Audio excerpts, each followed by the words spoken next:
कांग्रेस महासचिव सचिन पायलट ने पत्रकार वार्ता कर कहा कि कांग्रेस पार्टी और नेता विपक्ष राहुल गांधी जी ने लंबे समय से मांग रखी थी कि देश में जब भी जनगणना हो उसमें जातिगत जनगणना कराई जाए। राहुल गांधी ने ये मांग लगातार सड़क से लेकर संसद तक उठाई है। इस मांग का मुख्य उद्देश्य ये है कि जब हमारे पास आंकड़े होंगे तभी हम देश के हर वर्ग हर व्यक्ति को नीति निर्माण से जोड़ सकेंगे और उन्हें इसका फायदा मिल पाएगा। उन्होंने कहा कि देश में अलग अलग वर्ग के लोग किन स्थितियों में रह रहे हैं, लोग सरकार की योजनाओं का लाभ ले पा रहे हैं या नहीं, लोगों की देश और संस्थाओं में कितनी भागीदारी है, देश के लोगों की शैक्षणिक, आर्थिक और सामाजिक स्थिति क्या है। बीजेपी और नरेंद्र मोदी ने कहा कि जातिगत जनगणना की मांग उठाने वाले लोग अर्बन नक्सल हैं। मोदी सरकार ने संसद में जवाब दिया कि हम जातिगत जनगणना कराने के पक्ष में नहीं हैं, लेकिन भारी विरोध के बाद सरकार ने अचानक हमारी मांग को मानते हुए जातिगत जनगणना कराने का फैसला किया। हालांकि अब एक बार फिर से जातिगत जनगणना कराने की बात से पीछे हटने को लेकर हमें सरकार की नीयत पर शक है। कांग्रेस पार्टी ने और विशेष रूप से राहुल गांधी जी ने ये मांग रखी थी कि देश में जब जनगणना हो तो ऐसी जनगणना हो जहां पर अलग अलग समुदाय, अलग अलग समाज के लोग और अलग अलग जो कास्ट है उन सब की गिनती होनी चाहिए। और ये मांग राहुल जी ने सदन के अंदर, सदन के बाहर, अपनी यात्राओं में, अपने पब्लिक मीटिंग्स में बार बार दोहराई।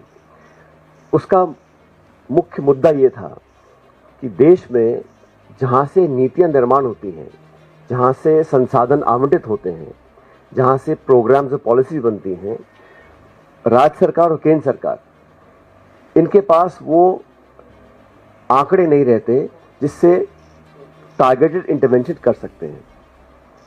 और जाति जनगणना का जो इशू था, इसको कांग्रेस पार्टी ने बहुत बढ़ चढ़ के उठाया। इसीलिए उठाया था कि हम इस बात को जान सकें कि देश के किस कोने में किस समाज के लोग किन हालात में रह रहे हैं, उनकी शैक्षिक, सामाजिक क्या परिस्थितियां हैं, क्या वो लोग, समाज का वो तबका सरकार के दी गई नीतियां, बजट, पैसा, सुविधाएं, स्कीम्स, प्रोग्राम्स, क्या वो लाभ उठा पा रहे हैं कि नहीं उठा पा रहे हैं। तो राहुल जी बोलते थे कि हम देश का एक्सरे चाहते हैं। उसका मुख्य उद्देश्य ये था कि हम लोग देश की वास्तविक स्थिति जान सकें, कितने लोगों की कितनी भागीदारी है, किस हालात में वो रह रहे हैं, कहाँ और काम करने की ज़रूरत है, कहाँ में सफलता मिली है और कहाँ हम असफल रहे हैं। ये पूरी जानकारी प्राप्त करने के लिए जाति जनगणना बहुत ज़रूरी थी। और मैं बात दोहराना चाहता हूँ कि भाजपा की सरकार आज केंद्र में है। भारतीय जनता पार्टी ने और वर्तमान प्रधानमंत्री जी ने कई बार कहा कि जाति जनगणना की जो मांग कर रहे हैं वो अर्बन नक्सली हैं। इस मांग को सिरे से इन्होंने ठुकराया। इस सरकार ने सदन के अंदर जब सवाल पूछा गया तो लिखित जवाब दिया कि हम लोग ऐसा नहीं करना चाहते, ना करना चाहेंगे।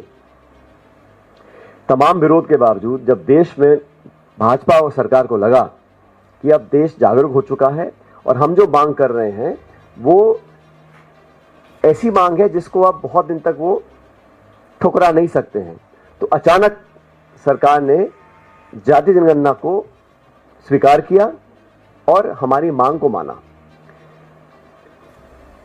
लेकिन जो नोटिफिकेशन इशू किया है,